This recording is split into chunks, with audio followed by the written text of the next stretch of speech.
नमस्कार। आज की तारीख है 23 मई 2020 और डेली 30 का जो आज हम डिस्कशन करने जा रहे हैं उसका टॉपिक है भारत का राष्ट्रपति। भारत के राष्ट्रपति के बारे में बहुत सारे प्रश्न आप जानते होंगे, प्रश्न ही क्यों उसका उत्तर भी जानते होंगे। सामान्य सा टॉपिक है, बहुत सारे प्रश्नों को सामान्य तौर पर किसी भी परीक्षा में पूछा जाता है।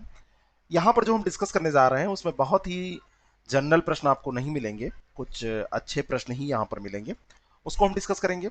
21 क्वेश्चन आज के इस टॉपिक पर हैं और 21 क्वेश्चन के साथ में 9 क्वेश्चन आज के करंट अफेयर पर हम यहाँ पर डिस्कस करेंगे। तो 21 और ये 9, टोटल 30 क्वेश्चन डेली हम डिस्कस करते हैं। आज भी 30 क्वेश्चन हम डिस्कस करेंगे, लेकिन इन 30 प्रश्नों के सहारे ये मेरा दावा है कि कम से कम 50 से ऊपर प्रश्न आपके तैयार हो जाएंगे। ठीक है, चलिए शुरू करते हैं और सबसे पहले हम टॉपिक को देख लेते हैं। आज का जो टॉपिक है उस पर जो प्रश्न है सबसे पहले उनको देख लेते हैं। पहला ही प्रश्न है कि संघ की कार्यपालिका में शामिल होते हैं, कौन शामिल होते हैं संघ की कार्यपालिका में, यह पहला प्रश्न है। राष्ट्रपति, प्रधानमंत्री, महान्यायवादी, मंत्रिमंडल। भारत का जो संविधान है, भारत के संविधान के भाग 5 में अनुच्छेद 52 से 58 तक संघ की कार्यपालिका का वर्णन किया गया है। और संघ की कार्यपालिका जो है वो बनती है राष्ट्रपति, उपराष्ट्रपति, प्रधानमंत्री, मंत्रिमंडल व महान्यायवादी से। तो राष्ट्रपति होते हैं, साथ में उपराष्ट्रपति होते हैं, प्रधानमंत्री, महान्यायवादी और मंत्रिमंडल, ये सब कुछ इसमें शामिल होते हैं। इसलिए इसका सही उत्तर हो जाएगा डी, उपर्युक्त सभी सही है। अगला प्रश्न है, निम्नलिखित कथनों पर विचार कीजिए। भारत के राष्ट्रपति का प्रत्यक्ष निर्वाचन होता है, क्या ये बात सही है? और दूसरा स्टेटमेंट है कि पांडिचेरी तथा राष्ट्रीय राजधानी क्षेत्र दिल्ली की विधानसभाओं के सदस्यों के अलावा सभी केंद्र शासित प्रदेशों के सदस्य राष्ट्रपति के चुनाव में भाग लेते हैं। भारत को जो राष्ट्रपति है इसका चुनाव एक निर्वाचन मंडल के द्वारा होता है। ये जो निर्वाचक मंडल होता है इसमें शामिल होते हैं संसद के दोनों सदनों के निर्वाचित सदस्य। आगे ये प्रश्न है, वहां पर हम डिस्कस करेंगे। लेकिन जो यहां पर दिया हुआ है कि पहला स्टेटमेंट कि भारत के राष्ट्रपति का प्रत्यक्ष निर्वाचन होता है, तो ये गलत हो गया, क्योंकि ये निर्वाचक मंडल के द्वारा चुना जाता है। और जो निर्वाचक मंडल होता है उसमें क्या शामिल होते हैं अगले प्रश्न में हम देखेंगे। लेकिन ये जो दूसरा स्टेटमेंट है कि पांडिचेरी और राष्ट्रीय राजधानी क्षेत्र दिल्ली की विधानसभाओं को छोड़कर इसके अलावा, ऐसा नहीं है। पांडिचेरी और दिल्ली, इन्हीं दोनों विधानसभाओं के जो सदस्य हैं, उन्हीं सदस्यों को, जो निर्वाचित सदस्य हैं, उन्हीं सदस्यों को निर्वाचक मंडल में शामिल किया जाता है, बाकी केंद्र शासित प्रदेशों के सदस्यों को नहीं। इस तरीके से इसका उत्तर हो जाएगा ना तो एक सही है ना ही दो, डी ऑप्शन इसका करेक्ट हो जाएगा। चलिए अगला प्रश्न हम देखते हैं। भारत के राष्ट्रपति के चुनाव में प्रत्येक राज्य की विधानसभा के सदस्यों के मतों की संख्या निकालने के लिए उस राज्य की कुल जनसंख्या को राज्य विधानसभा की कुल निर्वाचित सदस्य संख्या से विभाजित करके भागफल को क्या करते हैं? यहां पर मैं आपको बताना चाहता हूं, चलिए मैं डिटेल में सब पूरा बता देता हूं। प्रश्न के बजाय मैं यहां पर समझा देता हूं कि जो निर्वाचक मंडल होता है उसमें संसद के दोनों सदनों के निर्वाचित सदस्य जो हैं वो शामिल होते हैं। ऐसे सदस्य जो निर्वाचित हुए हैं, मनोनीत नहीं।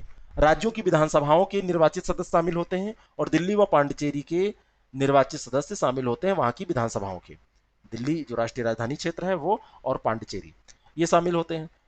इसमें जो राष्ट्रपति के चुनाव में राज्य विधानसभा के सदस्य भाग लेते हैं, उनके मतों की संख्या निकालने के लिए, उनके मत का मूल्य निकालने के लिए, उनके मतों की संख्या उन राज्य की कुल जनसंख्या को राज्य की विधानसभा की कुल निर्वाचित सदस्य संख्या से विभाजित करके जो उसका भागफल होता है उसको क्या किया जाता है, ये प्रश्न है। उसके भागफल को 1000 से विभाजित कर दिया जाता है। यानी कि ऊपर आप लिखेंगे कुल जनसंख्या उस राज्य की, उसके उसको भाग देंगे राज्य की विधानसभा की कुल निर्वाचित सदस्य संख्या से, और फिर बटे 1000 से उसको गुणा कर देंगे। तो सही उत्तर हो जाएगा ए, 1000 से विभाजित किया जाता है। अगला प्रश्न, भारत के राष्ट्रपति के चुनाव में संसद सदस्य के मत मूल्य का निर्धारण करने के क्रम में राज्यों की विधानसभाओं के सदस्यों के मत मूल्य को जोड़कर उसमें क्या किया जाता है? अब ठीक इसी तरीके से जो विधानसभाओं का मूल्य था, ऐसे ही संसद के सदस्यों का भी मत मूल्य निकाला जाता है। तो ये जो मत मूल्य निकाला जाता है इसका निर्धारण कैसे करते हैं?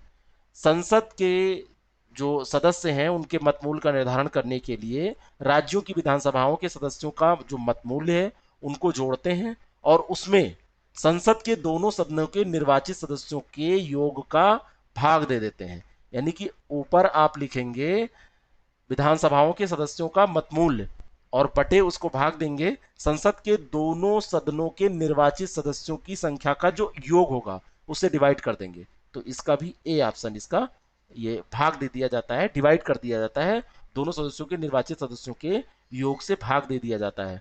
ठीक है, तो ये क्या हो जाएगा, निर्वाचित सदस्य, ये ध्यान रखिएगा, और ये बी ऑप्शन इसका करेक्ट हो जाएगा। अगला प्रश्न थोड़ा सा ये कठिन लग रहा होगा आपको क्योंकि ये सरल प्रश्न है भी नहीं, याद रखना होगा आपको। एकल संक्रमणीय सिद्धांत का तात्पर्य क्या है? आप बार बार सुनते हैं एकल संक्रमणीय मत प्रणाली का प्रयोग राष्ट्रपति चुनाव में किया जाता है, लेकिन कभी आपने सोचा कि इसका तात्पर्य क्या है?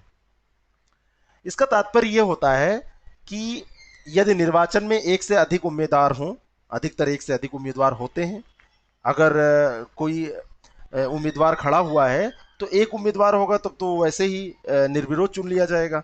लेकिन अगर एक से अधिक उम्मीदवार हो तो इस सिद्धांत के अनुसार ये होता है कि मतदाताओं द्वारा मतदान वरीयता क्रम में दिया जाए, यानी कि मतदान जो किया जा रहा है वो वरीयता क्रम में 1 2 3 4 इस तरीके से चुनाव किया जाए, यानी मतदान पत्र में उम्मीदवारों के नाम या चुनाव चिन्ह के समक्ष वरीयता क्रम लिखने की बात इसमें की जाती है। यही मतलब होता है एकल संक्रमणीय सिद्धांत का, 1 2 3 जैसे भी उम्मीदवार होंगे जैसे मत दिया जाना होगा। आर्टिकल जो हमारे संविधान का 55 है, अनुच्छेद 55, उसी के अनुसार ये व्यवस्था की गई और उसमें कहा गया है कि मतदान गुप्त होगा। ऐसे नहीं होता है कि हमने इनको प्रथम स्थान दिया है देख लीजिए, ऐसा नहीं होता है। ठीक है, तो ये क्या है, यदि निर्वाचन में एक से अधिक उम्मीदवार हों तो मतदाताओं द्वारा मतदान वरीयता क्रम में दिया जाए। ठीक है, तो ए ऑप्शन इसका करेक्ट हो जाएगा। अगला प्रश्न है, राष्ट्रपति के पद हेतु दी गई निम्नलिखित अहर्ताओं में से कौन सा सही नहीं है? कौन सी अहर्ता है जो सही नहीं है इसमें? वो भारत का नागरिक होना चाहिए, बिल्कुल सही है, अनुच्छेद 58 के अंतर्गत ये अहर्ताएं दी हुई हैं और भारत का नागरिक होना चाहिए, पहली अहर्ता है। फिर दिया हुआ है कि उसकी आयु 35 वर्ष कम से कम होनी चाहिए, यहां पर दिया है 30 वर्ष, यही सही उत्तर हो जाएगा, यही गलत यहां पर दिया हुआ है, कौन सा सही नहीं पूछा जा रहा है। अगला है कि लोकसभा का सदस्य निर्वाचित होने के योग्य हो, और निर्वाचन जो इसका हो रहा है संसद के किसी सदस्य या किसी राज्य विधानसभा के किसी सदन का सदस्य पहले से वो नहीं हो, अगर होगा तो उसको इस्तीफा देना पड़ेगा। ऐसा नहीं है कि ये भी रहे और साथ में राष्ट्रपति के पद पर भी वो रहे, तो ये भी सही है, बी ऑप्शन इसका सही उत्तर हो जाएगा, ये गलत है, 35 साल याद रखिएगा। निम्नलिखित कथनों पर विचार कीजिए, राष्ट्रपति अपने पद की शपथ सर्वोच्च न्यायालय के मुख्य न्यायाधीश द्वारा लेता है, पहला स्टेटमेंट, और दूसरा स्टेटमेंट है मुख्य न्यायाधीश की अनुपस्थिति में दिल्ली के उपराज्यपाल द्वारा शपथ दिलाई जाती है। दिल्ली वहां नजदीक है और वहीं बुला लिया जाता है कि भैया वो नहीं आ पाए हैं सर्वोच्च न्यायालय के जो मुख्य न्यायाधीश हैं सर, तो आप ही चले आइए क्योंकि आप ही नजदीक हैं, यूपी से बुलाएंगे थोड़ा टाइम लगेगा। ऐसा कभी मत सोचिएगा, यहाँ टाइम लगना और पास होना ये सब नहीं होता है। अगर मुख्य न्यायाधीश उपस्थित नहीं है तो जो वरिष्ठतम न्यायाधीश होगा वो शपथ दिलाएगा। ठीक है, तो दूसरा स्टेटमेंट यहां पर गलत हो जाएगा, पहला स्टेटमेंट सही है, दूसरा गलत है, ऐसा नहीं होगा, वरिष्ठतम जो न्यायाधीश होगा वो शपथ दिलाएगा, ए ऑप्शन इसका करेक्ट हो जाएगा। अगला प्रश्न, निम्नलिखित कथनों पर विचार कीजिए, भारत के राष्ट्रपति की पदावधि पद ग्रहण करने की तिथि से 5 वर्ष या 6 वर्ष की होती है, जब मन हुआ वैसा रख दिया जाता है, पहला स्टेटमेंट है ये, मैं ऐसा नहीं कह रहा हूं, ये प्रश्न है। मंत्रिमंडल को संबोधित अपने हस्ताक्षर सहित लेख द्वारा अपना त्यागपत्र देकर वह पद त्याग कर सकता है, दूसरा स्टेटमेंट। भारत का जो राष्ट्रपति है उसकी पदावधि निश्चित रूप से 5 साल की होती है, 5 साल तक वो अपने पद का निर्वहन करता है, अपने पद पर वो रहता है। ऐसा नहीं है कि 5 साल 6 साल कभी हो जाए, वो अलग बात है कि उसमें अभी वो कैसे हट सकता है, आगे के प्रश्नों में हम विचार करेंगे। तो पहला स्टेटमेंट यहां पर गलत हो गया, और दूसरा स्टेटमेंट है कि मंत्रिमंडल को संबोधित हस्ताक्षर सहित लेख द्वारा, ऐसा नहीं है, वो अगर हटना चाहता है तो उपराष्ट्रपति को संबोधित करता है और उपराष्ट्रपति को अपना इस्तीफा सौंपता है। यह प्रश्न आपने बहुत बार सुना होगा, तो दूसरा स्टेटमेंट भी गलत है, डी ऑप्शन यहां पर सही हो जाएगा, ना तो एक सही है ना ही दो। महाभियोग की जो प्रक्रिया है वह क्या है? महाभियोग लगाया जाता है, महाभियोग के तहत राष्ट्रपति को हटाने की व्यवस्था की गई है, तो यह कैसी प्रक्रिया है? महाभियोग की प्रक्रिया भारतीय संसद द्वारा चलाई जाती है और यह एक न्यायिक प्रक्रिया होती है। संसद का कोई भी सदन राष्ट्रपति पर संविधान के उल्लंघन का आरोप लगाएगा और दूसरा सदन उन आरोपों की जांच करेगा या करवाएगा, किंतु ऐसा आरोप तब तक नहीं चलाया जा सकता जब तक 14 दिन की लिखित सूचना देकर सदन की कुल सदस्य संख्या से कम चौथाई सदस्यों ने हस्ताक्षर करके प्रास्थापना अंतर्विष्ट करने वाला संकल्प न पारित किया हो। उस सदन की कुल सदस्य संख्या के 2/3 बहुमत द्वारा ऐसा संकल्पना पारित किया गया हो, और राष्ट्रपति को ऐसे अन्वेषण में उपस्थित होने और अपना प्रतिनिधित्व कराने का अधिकार होता है। ये सब चीजें ध्यान रखिएगा। तब तक नहीं हो सकता जब तक 14 दिन की पूर्व सूचना न हो, 2/3 बहुमत ना हो। और ये कैसी प्रक्रिया है? एक न्यायिक प्रक्रिया है। सी ऑप्शन इसका करेक्ट उत्तर हो जाएगा। निम्नलिखित कथनों पर विचार कीजिए। अनुच्छेद 53 के अनुसार संघीय कार्यपालिका की सभी शक्तियां मंत्रिमंडल में नियुक्त होती हैं, पहला स्टेटमेंट। और दूसरा है, संघीय कार्यपालिका की इन शक्तियों का प्रयोग राष्ट्रपति करता है या उसके नाम से उसके अधीनस्थ पदाधिकारी करते हैं। पहला स्टेटमेंट जहां तक है, ध्यान से पढ़िए कि संविधान द्वारा जो भी शक्तियां राष्ट्रपति को प्रदान की गई हैं, उनमें अनुच्छेद 53 के तहत संघीय कार्यपालिका की सभी शक्तियां भी राष्ट्रपति में ही निहित होती हैं, और इनका प्रयोग, दूसरा स्टेटमेंट सही है, या फिर वो स्वयं करेगा या उसके अधीनस्थ जो पदाधिकारी होंगे उनसे करवाएगा। तो केवल 2 सही हो जाएगा। बी ऑप्शन इसका करेक्ट हो जाएगा। निम्नलिखित में से असत्य कथन का चुनाव करना है आपको। 4 स्टेटमेंट यहां पर दिए हुए हैं। चौथा स्टेटमेंट इनमें से कोई नहीं है, ये भी ध्यान रखिएगा। जो इनमें से कोई नहीं वाले प्रश्न होते हैं वो थोड़ा सा कठिन होते हैं, मुझे ऐसा लगता है। पहला है कि मंत्रिपरिषद का गठन राष्ट्रपति करता है। दूसरा है, प्रधानमंत्री पद पर किसी व्यक्ति की नियुक्ति राष्ट्रपति अपने विवेकानुसार करता है। और तीसरा है, प्रधानमंत्री की सलाह पर राष्ट्रपति मंत्रिपरिषद के अन्य सदस्यों की नियुक्ति करता है। मंत्रिपरिषद का गठन राष्ट्रपति करता है, बिल्कुल सही है। और मंत्रिपरिषद की सलाह पर राष्ट्रपति मंत्रिपरिषद के अन्य सदस्यों की नियुक्ति करता है, यह भी सही है। प्रधानमंत्री की नियुक्ति करता है राष्ट्रपति, ये सही है, लेकिन अपने विवेक के अनुसार नहीं करता है। अनुच्छेद 74 में कहा गया है कि राष्ट्रपति संघ की कार्यपालिका शक्ति के संचालन में सलाह देने के लिए एक मंत्रिपरिषद का गठन करता है। सामान्यतः राष्ट्रपति ऐसे व्यक्ति को प्रधानमंत्री पद पर नियुक्त करता है जो लोकसभा में क्या है, बहुमत प्राप्त किया है जिसने। तो ये अपने विवेक के अनुसार ऐसा नहीं करता। विवेक की शक्ति उसकी होती है, लेकिन ऐसा नहीं कि जिसको चाहे वो बना देगा। सबसे पहली कंडीशन है कि बहुमत प्राप्त करना जरूरी है। तो बी यहां पर गलत हो जाएगा, असत्य कथन हो जाएगा। विवेक की शक्ति कहां होगी? जब ऐसी कोई स्थिति आ जाएगी कि दो दो दल प्रस्तुत कर रहे हैं बहुमत की, हम सरकार बनाएंगे, हम सरकार बनाएंगे। स्टेट में अधिकतर ऐसा होता ही है, तो वहां पर विवेक कुछ लगाए किसको अवसर दे रहा है। अगला प्रश्न, निम्नलिखित में से किसकी नियुक्ति भारत के राष्ट्रपति द्वारा नहीं की जाती है? राज्यों के राज्यपाल की, मुख्य निर्वाचन आयुक्त की, भारत के महान्यायवादी की, या राज्यों के मुख्यमंत्री की?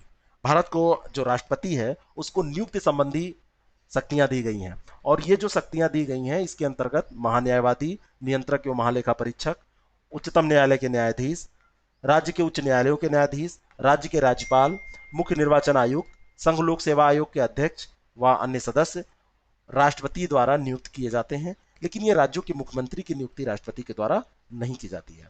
ठीक है, राज्यपाल यहां पर होते हैं, और यहां पर भी वही कंडीशन होती है। जब हम मुख्यमंत्री वाला चैप्टर डिस्कस करेंगे, जिस दिन दिल्ली 30 में उसकी बारी आएगी, सब कुछ आपका क्लियर हो जाएगा। अच्छा ये बताइए, ये जो कार्यक्रम है, आपको ऐसा तो नहीं लगता कि मैं टाइम पास कर रहा हूं? आपको ऐसा तो नहीं लगता कि ये कुछ मजा नहीं आ रहा है? ये सब लगा करे तो बता दिया कीजिए। और अगर ऐसा नहीं लगता, अच्छा लगता है, तो आप बताइए हमको कि ये अच्छा लगता है और इसको चलने दिया जाए। इसको मैंने 2 महीने के लिए, इसको पहले 1 महीने के लिए, फिर 2 महीने के लिए ट्रायल पीरियड पे चलाया था, है ना। और जैसे पायलट प्रोजेक्ट होते हैं ना, वैसे ही। तो जो जून होगा, 4 जून को 2 महीने इसको पूरे हो जाएंगे। फिर मैं इस पर पुनर्विचार करूंगा कि अब इसको कैसे क्या किया जाए। अगला प्रश्न है कि भारत का राष्ट्रपति दोनों सदनों की संयुक्त बैठक आहूत कर सकता है? बिल्कुल सही बात है, दोनों सदनों की संयुक्त बैठक भारत का राष्ट्रपति आहूत कर सकता है। संसद के किसी एक सदन में या संसद के संयुक्त अधिवेशन में अभिभाषण कर सकता है, बिल्कुल सही है। दोनों सदनों की संयुक्त बैठक की अध्यक्षता करता है, ये बात सही नहीं है, अध्यक्षता ये नहीं करता है। ये कौन करता है जरा बताइएगा। पहला और दूसरा सही है, ए ऑप्शन इसका करेक्ट हो जाएगा। तो जो भारत का राष्ट्रपति है, ये संयुक्त अधिवेशन बुलाता है, सत्रावसान करता है, लोकसभा को भंग करता है। ये सब कार्य जो है वो राष्ट्रपति के द्वारा किए जाते हैं। गतिरोध उत्पन्न होने की स्थिति में संसद के दोनों सदनों की संयुक्त बैठक आहूत करता है, ये भी शक्ति राष्ट्रपति के पास है। राष्ट्रपति को लोकसभा के लिए प्रत्येक साधारण निर्वाचन के पश्चात, प्रथम सत्र के आरंभ में और प्रत्येक वर्ष के प्रथम सत्र के आरंभ में एक संवेद संसद के दोनों सदनों में अभिभाषण भी वो देता है। और ये कहीं ना कहीं ये पद्धति जो इंग्लैंड में सिंहासन से भाषण की होती है ना, उसी तरीके से यहाँ भी होती है। तो ये जरा बताइएगा, दोनों सदनों की संयुक्त बैठक की अध्यक्षता कौन करता है? निम्नलिखित में से कौन से विधेयक राष्ट्रपति की पूर्व मंजूरी या सिफारिश के बिना संसद में पेश नहीं किए जा सकते? ऐसे कौन से विधेयक हैं? यानी कि पहले सिफारिश या मंजूरी राष्ट्रपति की लेनी ही होगी, उसके बाद संसद में पेश होंगे। ऐसे विधेयक होते हैं ना, नए राज्यों का निर्माण करना हो या वर्तमान राज्यों की सीमाओं में परिवर्तन करना हो, ये सही है, इसको पहले से राष्ट्रपति की मंजूरी लेनी होगी। बी ऑप्शन पे है जिस कराधान से राज्य का हित हो उस कराधान पर प्रभाव डालने वाला विधेयक, ये भी सही है, इसको भी मंजूरी लेनी पड़ेगी। कोई विधेयक जो सही अर्थों में धन विधेयक नहीं है किंतु जिससे भारत की संचित निधि से व्यय करना पड़ेगा, ये भी सही है, पहले ये राष्ट्रपति की स्वीकृति ली जाती है। तो उपयुक्त सभी सही हैं, यानी कि सभी में स्वीकृति लेना अनिवार्य है, डी इसका सही उत्तर हो जाएगा। अगला प्रश्न है, निम्नलिखित कथनों पर विचार कीजिए। भारत के राष्ट्रपति को अध्यादेश जारी करने की शक्ति अनुच्छेद 143 के अंतर्गत प्रदान की गई है। और दूसरा स्टेटमेंट है, जब दोनों सदन सत्र में होते हैं तब राष्ट्रपति को यह शक्ति उपलब्ध नहीं होती है। भारतीय जो राष्ट्रपति है, भारत का जो राष्ट्रपति है, उसको अध्यादेश जारी करने की शक्ति 143 के अंतर्गत नहीं। हर जगह आई लव यू मत देखा करिए, आई लव यू वाला फार्मूला अलग काम करता है, 143। तो ये जो है 123 के तहत दी गई है, आर्टिकल 123 के तहत दी गई है, तो पहला ये गलत हो गया। और ये तब वो जारी करता है जब संसद का सत्र ना चल रहा हो, है ना, जब संसद का सत्र दोनों सदन सत्र में होते हैं तब राष्ट्रपति को यह शक्ति उपलब्ध नहीं होती है, जब सत्र नहीं चल रहा होता है तब उपलब्ध होती है। ठीक है, तो दूसरा स्टेटमेंट सही है, बी ऑप्शन इसका करेक्ट है। समझ में आ गया ना, आगे बढ़ते हैं। अभी आई लव यू वाला भी प्रश्न आएगा, 143 वाला, इसको आई लव यू वाला प्रश्न बोलते हैं। आप लोगों को ये पता है 143? तो आर्टिकल 143 पे कौन सा प्रश्न है, तब तक मनन करते रहिए। संसद द्वारा पारित किसी भी विधेयक अधिनियम तब तक नहीं बन सकता, किसी भी नहीं, मैं गलत पढ़ गया, कोई भी विधेयक अधिनियम तब तक नहीं बन सकता जब तक कि उसे प्रधानमंत्री की स्वीकृति नहीं मिल जाती, उसे राज्यसभा के सभापति की स्वीकृति नहीं मिल जाती। ये दोनों गलत है, ये सब तो जो होना है होता ही है। विधेयक तब वो बनता है जब उसे राष्ट्रपति की स्वीकृति जब तक नहीं मिल जाती, जब राष्ट्रपति की स्वीकृति मिल जाती है तब वो विधेयक बनता है। तो सी ऑप्शन यहां पर करेक्ट हो जाएगा। ठीक है, चलिए अगला प्रश्न देखते हैं। निम्नलिखित में से असुमेलित युग्म की पहचान करना है। आत्यांतिक वीटो, 3 प्रकार के वीटो जारी करने की शक्ति भारत के राष्ट्रपति के पास होती है। कुछ देश हैं विश्व के जिनको वीटो शक्ति प्राप्त है वहां के राष्ट्रपतियों को, तो भारत के राष्ट्रपति को भी वीटो शक्तियों का लाभ मिलता है और वो अपने निर्णय में इनका प्रयोग करते हैं। तो आत्यांतिक वीटो, जब राष्ट्रपति किसी विधेयक को अनुमति प्रदान नहीं करता और वो विधेयक समाप्त हो जाता है तो आत्यांतिक वीटो होता है। निलंबनकारी वीटो, नाम से इसको समझिए, जब राष्ट्रपति किसी विधेयक को अनुमति देने से स्पष्ट रूप से इनकार करने के स्थान पर विधेयक या इसके किसी भाग को पुनर्विचार के लिए वापस कर देते हैं, तो जहां पे पुनर्विचार आता है ये भी सही है। और जेबी वीटो, अनुच्छेद 111 के अनुसार यदि राष्ट्रपति किसी विधेयक को वापस करना चाहता है तो वह विधेयक प्रस्तुत किए जाने के पश्चात यथाशीघ्र लौटा देता है, तो ये जेबी वीटो इसको कहते हैं। तो असुमेलित युग्म पूछ रहा था, इनमें से सभी सुमेलित हैं, तो सही उत्तर हो जाएगा इनमें से कोई नहीं। कई बार आप लोग जब पूछते हैं, उस दिन भी मैंने बताया था, तो ऐसे प्रश्नों में गलत प्रश्न जब सेट किए जाते हैं, लेकिन आप लोग समझ लिया कीजिए कभी कभी हो सकता है आयोग में भी ऐसे प्रश्न आए, ऐसे आते नहीं है, तो इनमें से कोई नहीं, यानी कि कोई भी क्या है, असुमेलित नहीं है, सब सुमेलित है, यही तो अर्थ हुआ, सही फॉर्मेट यही हुआ, डी ऑप्शन इसका करेक्ट है। भारत का राष्ट्रपति निम्नलिखित परिस्थितियों में क्षमादान शक्ति का प्रयोग कर सकता है। कौन सी परिस्थितियों में? उन मामलों में जिसमें किसी व्यक्ति को केंद्रीय कानूनों के तहत दंडित किया गया हो, कर सकता है। उन सभी मामलों में जिसमें मृत्युदंड न्यायालय द्वारा दिया गया हो, इसमें भी राष्ट्रपति कर सकता है। और उन मामलों में जिसमें दंड सैनिक न्यायालय के द्वारा किया गया हो, इसमें भी कर सकता है। उपर्युक्त सभी में राष्ट्रपति जो है वो क्षमादान शक्ति का प्रयोग कर सकता है। अनुच्छेद 72 के अनुसार भारत को यह अधिकार प्रदान किए गए, भारत के राष्ट्रपति को यह अधिकार प्रदान किए गए हैं कि वह किसी व्यक्ति के दंड को क्षमा कर दे, दंड कम कर दे, निलंबित कर दे, दंड को किसी अन्य दंड में बदल दे। ये सारे टर्म्स भी आपको जानने चाहिए, किसी दिन मैं इसको भी करवा दूंगा। चलिए अगला प्रश्न देखते हैं। अनुच्छेद 143 आ गया ना, इसके अनुसार भारत का राष्ट्रपति उच्चतम न्यायालय से सलाह मांग सकता है। वह दी गई सलाह को मांगने के लिए, यानी कि 143 के तहत सलाह तो मांगता है, लेकिन जो ये सलाह न्यायालय उच्चतम न्यायालय ने दिया, तो वो सलाह मानने के लिए राष्ट्रपति क्या है, बाध्य है या बाध्य नहीं है, या कुछ निश्चित नहीं है, कभी बाध्य है कभी अबाध्य है। ये बाध्य नहीं है, माने या ना माने। और सलाह देने के लिए बाध्य है कि नहीं, ये दूसरा प्रश्न है।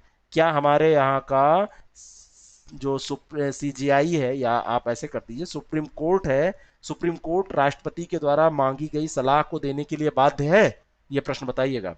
ये तो प्रश्न जो हमने कराया ये हो गया कि जो सलाह दी गई है उसको मानने के लिए वो बाध्य नहीं है। आप बताइएगा क्या वो सलाह देने के लिए बाध्य है? अगला प्रश्न है, राष्ट्रपति को वित्तीय आपात घोषित करने की शक्ति प्रदान की गई है किस अनुच्छेद के तहत? भारत के राष्ट्रपति को 3 प्रकार के आपात घोषित करने की शक्ति हमारे संविधान में प्रदान की गई है। वो अनुच्छेद 356 है, अनुच्छेद 352 है, अनुच्छेद 360 है। अनुच्छेद 300 जो 52 है उसमें राष्ट्रीय आपात है, जो 56 है वहां पर संवैधानिक तंत्र की विफलता की बात की गई है, और 360 में वित्तीय आपात की बात की गई है। तो इस प्रश्न का सही उत्तर सी हो जाएगा। वित्तीय आपात घोषित करने की शक्ति अनुच्छेद 360 के अंतर्गत प्रदान की गई है। और अंतिम प्रश्न है आज के इस टॉपिक का, फिर हम करंट अफेयर डिस्कस करेंगे। पूर्व राष्ट्रपति प्रणब मुखर्जी ने निम्नलिखित में से किन पदों को सुशोभित किया? क्या वो वित्त मंत्री थे, विदेश मंत्री थे, रक्षा मंत्री थे, योजना आयोग के उपाध्यक्ष थे? सोचिए, ये चारों पदों पर वो रहे हैं, इसलिए सही उत्तर डी हो जाएगा।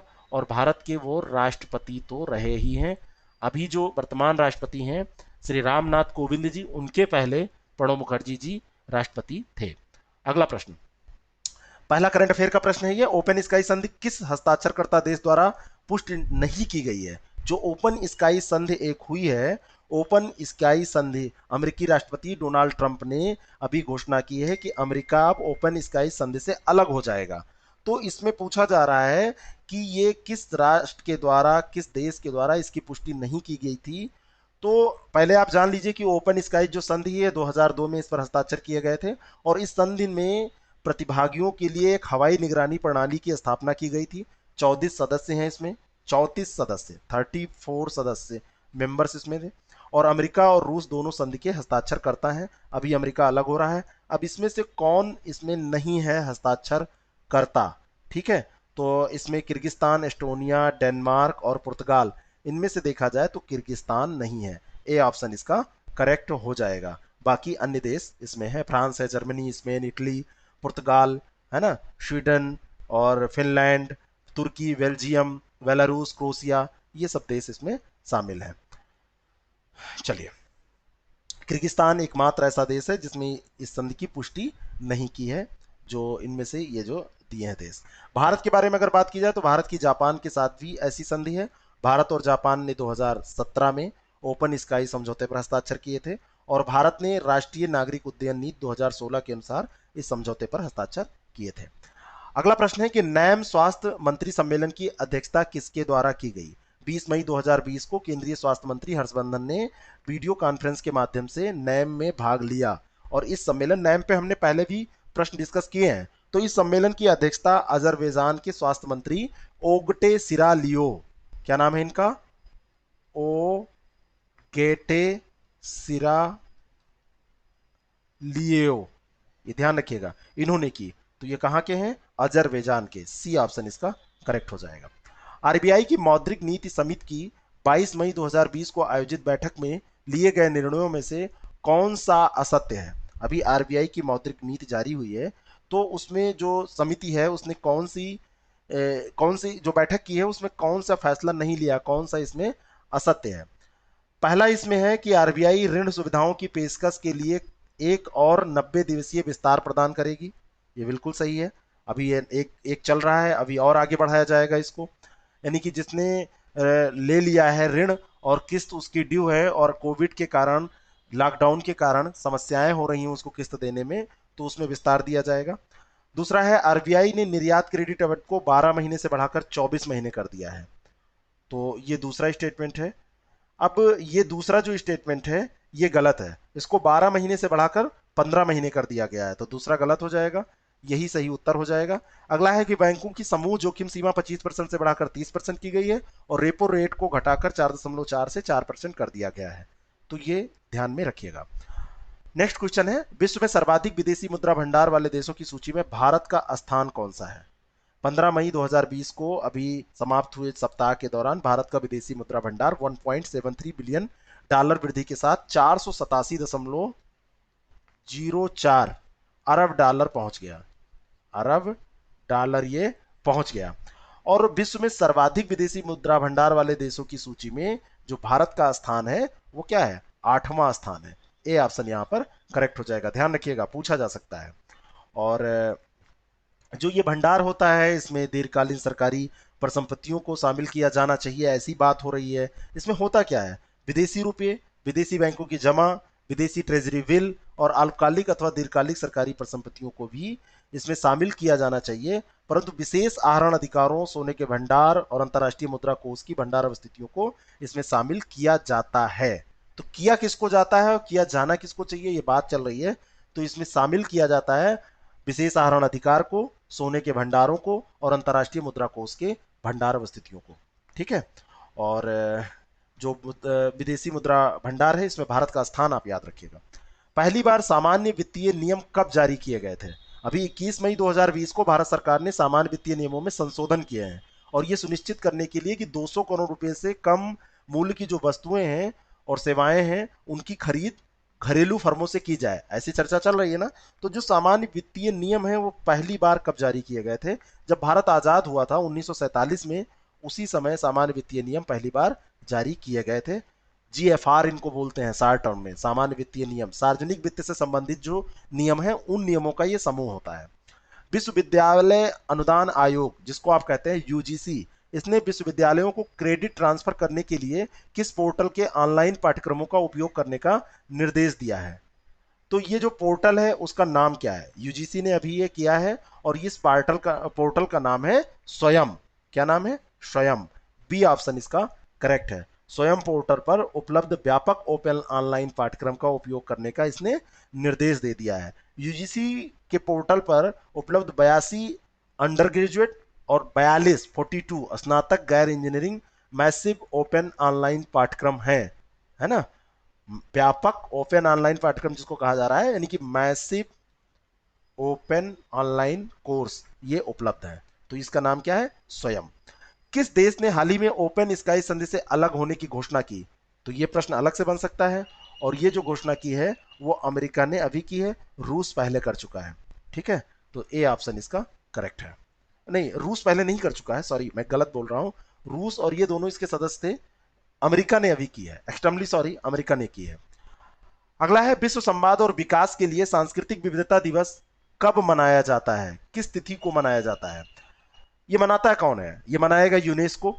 ये सब थोड़े से कंसेप्ट आप क्लियर रखिए। अगर आपको दे दिया जाए इसमें वर्ल्ड बैंक मनवाता है, आईएमएफ मनवाता है, डब्ल्यूएचओ मनवाता है, तो यूनेस्को इसको, संयुक्त राष्ट्र शैक्षिक वैज्ञानिक और सांस्कृतिक संगठन, 2001 में सार्वभौमिक विविधता पर सांस्कृतिक घोषणा को अपनाया गया था, और 21 मई को विश्व संवाद और विकास के लिए सांस्कृतिक विविधता दिवस घोषित किया गया था। शेयर आवर हेरिटेज अभियान के एक भाग के रूप में ये मनाया जाता है। तो इसकी जो डेट होती है वो 21 मई को मनाया जाता है। बी ऑप्शन इसका करेक्ट है।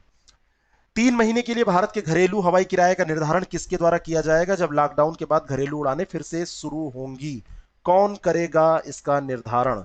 तो इसका निर्धारण कौन करेगा? स्वास्थ्य मंत्रालय तो करेगा नहीं, ना वित्त मंत्रालय करेगा, ना विदेश मंत्रालय करेगा। प्रधानमंत्री कार्यालय पे आप शक कर रहे हो तो वो भी नहीं करेगा। जैसा होता था केंद्रीय नागरिक उड्डयन मंत्रालय करता है, उसी के तहत ये सारी चीजें आती हैं, तो वही करेगा। ये सब प्रश्न कंफ्यूज करने के लिए पूछे जाते हैं। कई बार आपको लगता है प्रश्न पूछा गया इसलिए कुछ पेच होगा, कुछ कठिन होगा। हर जगह पेच नहीं होता। हर चीज को आप शक की निगाह से नहीं देख सकते। जीवन में बहुत सारी चीजें स्थिर होती हैं। आप व्यक्तिगत लाइफ में भी इस फार्मूले को अपनाइएगा। शक करना चाहिए, लेकिन ऐसा नहीं करना चाहिए जहां पर जिसने सब कुछ आप पे लुटा दिया उस पे शक मत करना कभी। बात थोड़ी सी अलग पहुंच गई, आप लोग होशियार हैं, समझ गए होंगे, लेकिन नहीं करना, ऐसा मत करना। ठीक है। विश्वास आपको करना चाहिए, कहीं ना कहीं तो आप विश्वास करेंगे तभी आप आगे बढ़ पाएंगे, नहीं तो उलझे रहेंगे विभिन्न उलझनों में। ठीक है। हमारी टीम की तरफ से सूचना है, अगर आप बीओ, आरओ या यूपीपीएससीएस 2020 का एग्जाम दे रहे हैं, यानी यूपीपीएससी के ये तीनों जो एग्जाम है अगर आप इसको दे रहे हैं, तो इनमें से टेस्ट सीरीज किसी भी एग्जाम के लिए आप हमसे कांटेक्ट करके ले सकते हैं। 6307281212 हमारा व्हाट्सएप नंबर है। इस पर व्हाट्सएप करने पर ज्यादा जोर दिया कीजिए। व्हाट्सएप इसलिए मैं बार बार बोलता हूं क्योंकि कॉल हर समय मैं रिसीव नहीं कर पाता। ठीक है। तो आप इसको ले सकते हैं। कल आप लोगों का टेस्ट है, कल टेस्ट है, और टेस्ट सही से दीजिएगा। पढ़ाई पे ज़्यादा ध्यान दीजिए, मेरा ये आपसे हमेशा सुझाव रहा है। और अगर ये सुझाव को आप मान लेंगे, बाकी चीज़ों को छोड़कर आप पढ़ाई करेंगे, तो ये समय है आप अपनी जीवन को संवार सकते हैं, सुधार सकते हैं और सफल हो सकते हैं। Thank you very much, all the best.